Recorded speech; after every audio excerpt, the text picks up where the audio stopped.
as we get into our morning conversation today. And it's a debate that's been going down over the last few weeks. A debate on abortion. It's been raging all over on social media, on papers, and where it has made us learn firsthand on how every day women and girls are dying from unsafe abortions.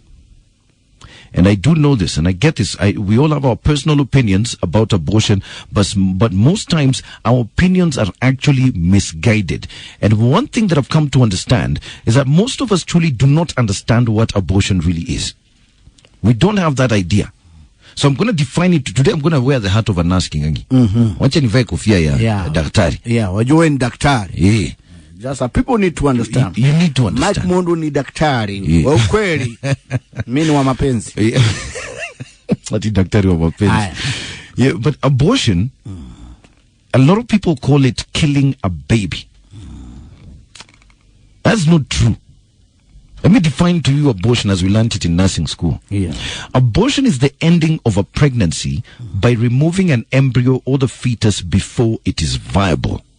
Now the question becomes, what is viability? When I say before it's viable, it means it cannot survive outside the woman's uterus. That is what we call abortion in medicine. And yes, there's this also another misconception we have, that abortion is illegal in Kenya.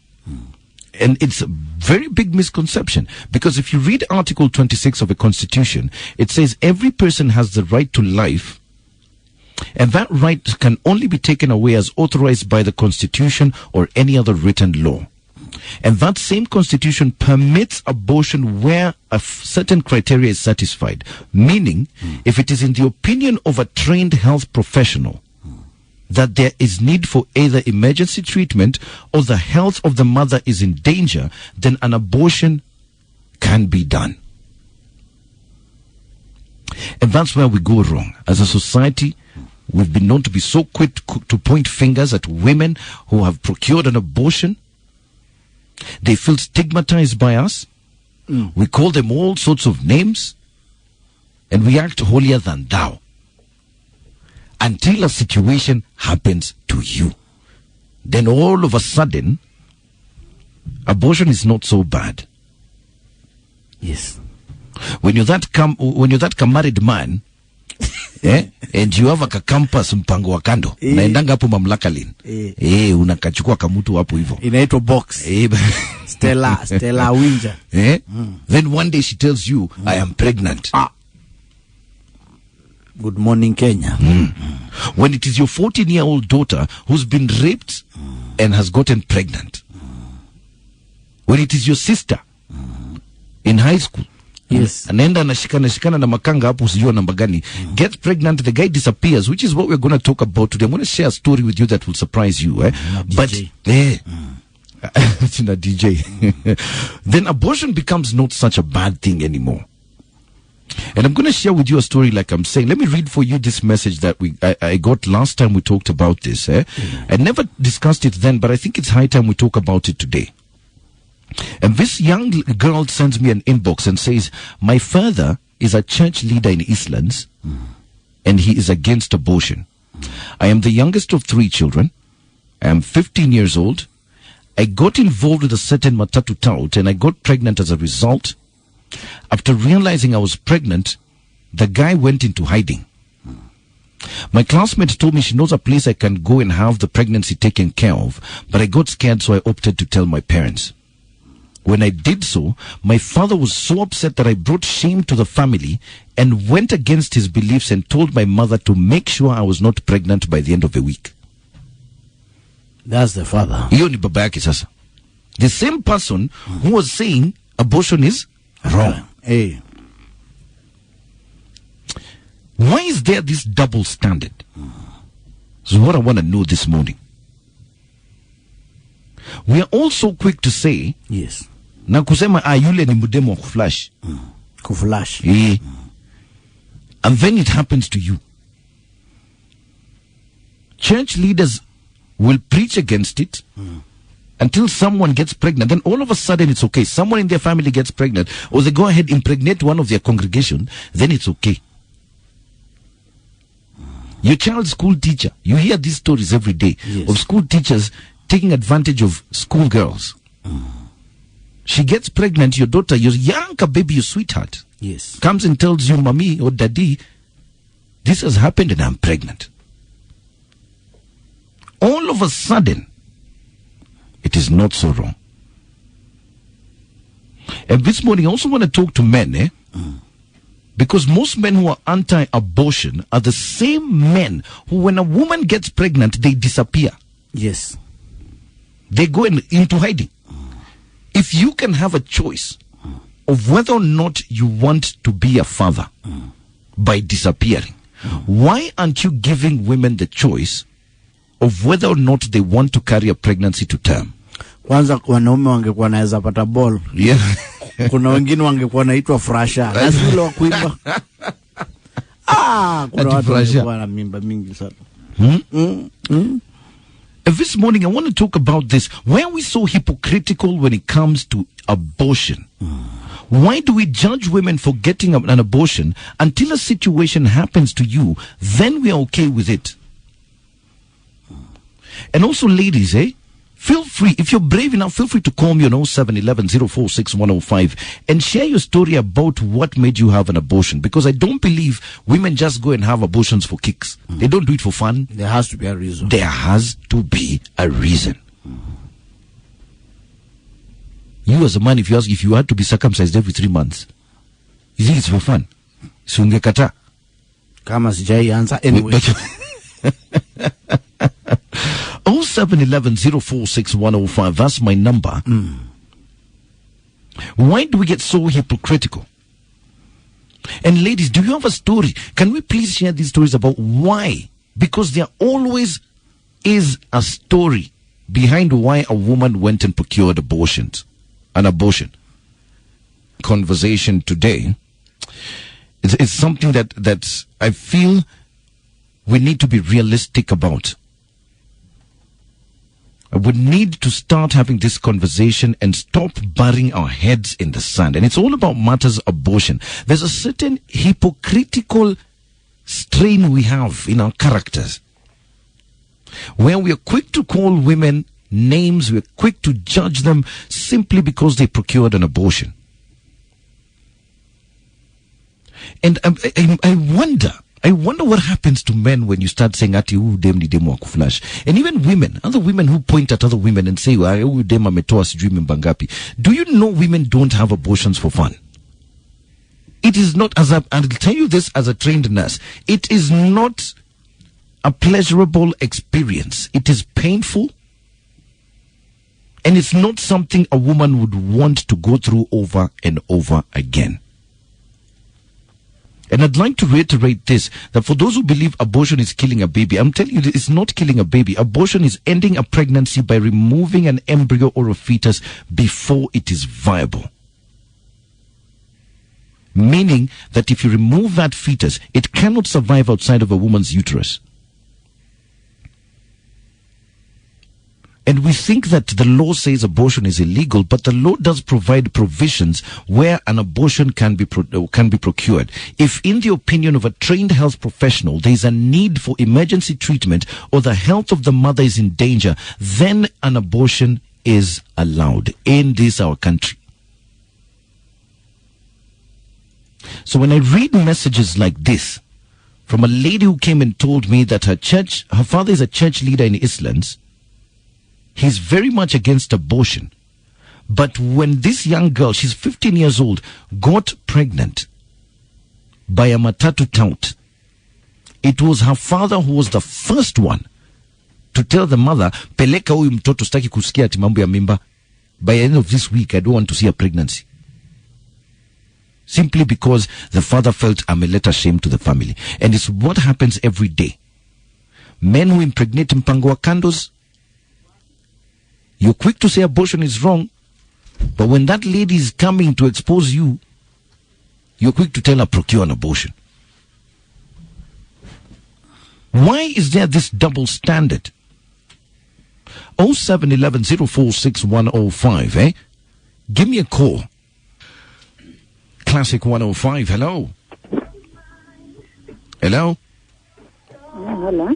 Good morning. What's your name, my dear? I'm Mary. Talk to me. I wanted to say what to Tangia, whatever it is. Yes. Saying. Go ahead, my dear. Okay, I've been a victim of it. Yeah? Uh-huh. I was 19 by then. Mm-hmm. And then I went to, these guys who tell you they want, they're so promising. Mm-hmm.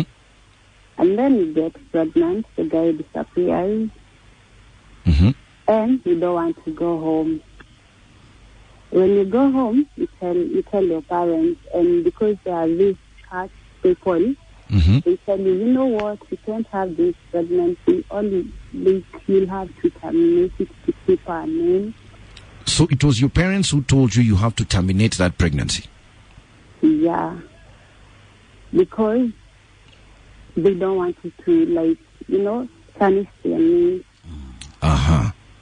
Although, okay, on my side, I was worried, how am I going to even bring up these kids? You're just 19. Yes. You don't know anything. So, Mm-hmm. I was expecting maybe my parents would be like, yeah, you're going to support you. But it turned out we are for the other side. Well, thank you. No, sorry. I wanted to thank you for sharing your story and being brave enough to share it. Thank you. You're very welcome. Classic 105. Hello.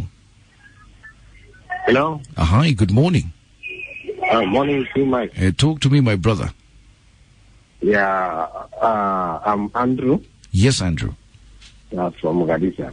Mm-hmm. Yeah, in fact, it was high time Kenyans stopped living a lie. Yes.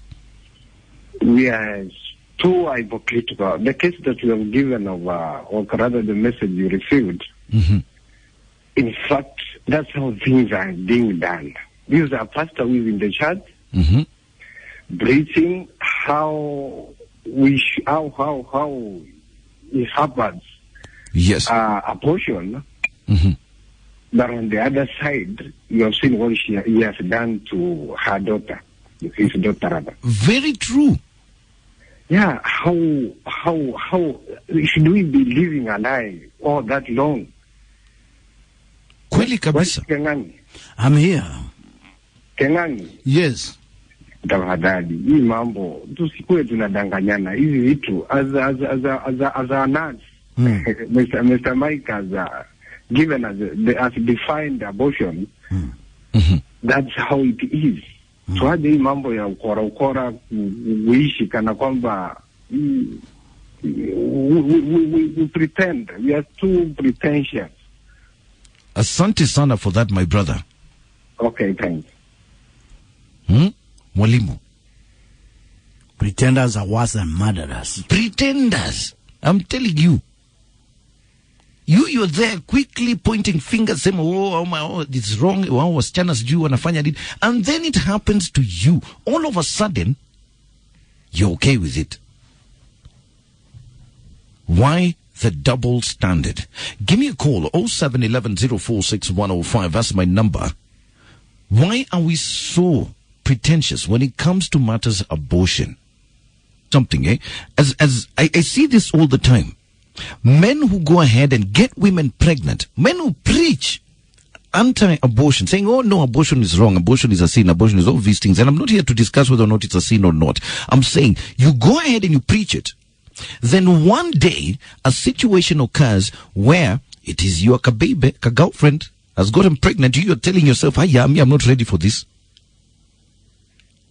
You're quick to go ahead and tell her, now get an abortion. When it's your daughter who has gotten pregnant, and because you're a high-standing person in society, you decide, no. You're a leader. You're an MCA, an MP. You're quick, umeenda umepatia mimba msichana hapo campus. And you have a family. You're ready to go and pay.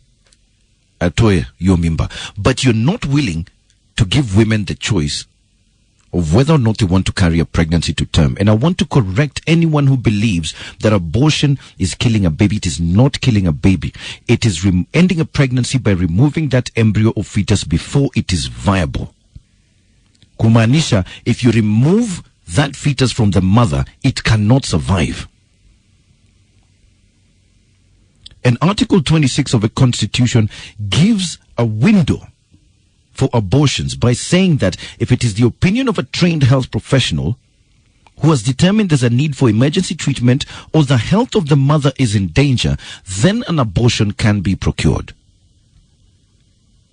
So why are you letting your girls go to these quacks? You know, I don't get it. And like I said, getting an abortion is not fun. There is a reason. So I want you to take a listen to this woman's story. And you tell me how you will survive in her shoes. Take a listen to her, eh? Like for me, my case is a bit different because it happened that the husband to my sister, immediately after high school, he raped me and I became pregnant. Okay. And I was so naive, I was so afraid, I didn't want anyone to know. So I went there and did an abortion. Yes. It was in a bad condition because the place that I went. Yes. Haikuwa mzuri. Yeah. I almost died. Honestly, I almost died. I remember when my mother came to see me in my room. I didn't want to disclose to her that I had procured an abortion, but it almost killed me. Very sorry to hear that, eh? Yeah, it almost killed me, considering that it is my sister's husband. I didn't want anyone else to know. I kept that. I hid it. I think that is not enough. 5 years down the line. Yes. The same person did that to me again. Wow. The same person, the husband to my sister. Yes. Raped me again. Mike, I didn't want to do another abortion. I didn't want anyone else to know. Mike, as we speak now, mimi niko na mtoto wa miaka 5. Hiyo mtoto ni wake. It is really taking a toll on me. Sitakangi mtu ajue. Nimeificha kuficha for the last 5 years. Yes, I have a very handsome boy, but Mike, consider huyo mtoto ni wa bwana sistangu. Yes. The circumstances that I went through. I think Mike, you need to address about these men, these relatives who take advantage of young girls, young naive girls. Because honestly, most of these abortions, they are between relatives and friends, people you know. You cannot. I think very few, lakini mingi zinakuanga za relatives. Like for me, moja. Hello. Ya pili, and I said I won't die. Yes. Nikitoa mtoto. Let me give birth. Yes. But talk about those rogue, bad-behaved men, relatives. Talk about them. They are so much misbehaved. Abu ongelelea kuhusu hawa wanaume, my relatives, when huwa wanatake advantage of those girls. Okay, for me now, I'm fine. Yes, I know it is a burden to me and my son, because honestly, sizimwambia huyu ndiye babake. I hide it. But abu ongelelea about those misbehaved, so much misbehaved men who are relatives, who take advantage of those naive girls. Me naongea, me I'm talking. There are those girls who cannot talk. Kuna wenye wamekufa juu wametoa mimba za ma relatives. Usiongelea kuhusu wanaume wa nje, ongelea kuhusu ma relatives wenye huwa wana take advantage of those naive girls like me, like I was. My dear, I want you to do this, okay? And so sometimes I believe that it's also good to get some help, even if it's in terms of counseling, to talk about this. So I want to give you this number. You can call it toll free, and basically just share your story with them, and you'll get the help that you need. So I want you to call this number 0800 Yeah, let me. 0800 72 72 000 0800 72 000 5. 005. Okay. Yes, it's free. You can call and you can find someone to talk to who can help you through this, okay? Yeah. Yes, Samosan. Thank you so much for being brave enough to share your story. Okay, thank you. Honestly. I think also parents need to give their children a safe landing where they can talk to their children. Ukiambia msichana aturudishe hii mimba mali alitoa. What do you want her to do? So as we go ahead pointing fingers, would you point a finger at this woman? You have been raped by your brother-in-law. Will you tell your sister? Her child is a daily reminder of that encounter. The last 5 years. For the last 5 years. One day she has to tell that son, that boy. Can you imagine that conversation? Yeah. I can't even begin to start imagining. Ile whiskey ya maina iko wapi? We need it. I think we need it, eh? Keep calling, eh? 0711 046105. Why are we such a hypocritical society? So quick to judge, yet we forget that behind every abortion there is a story.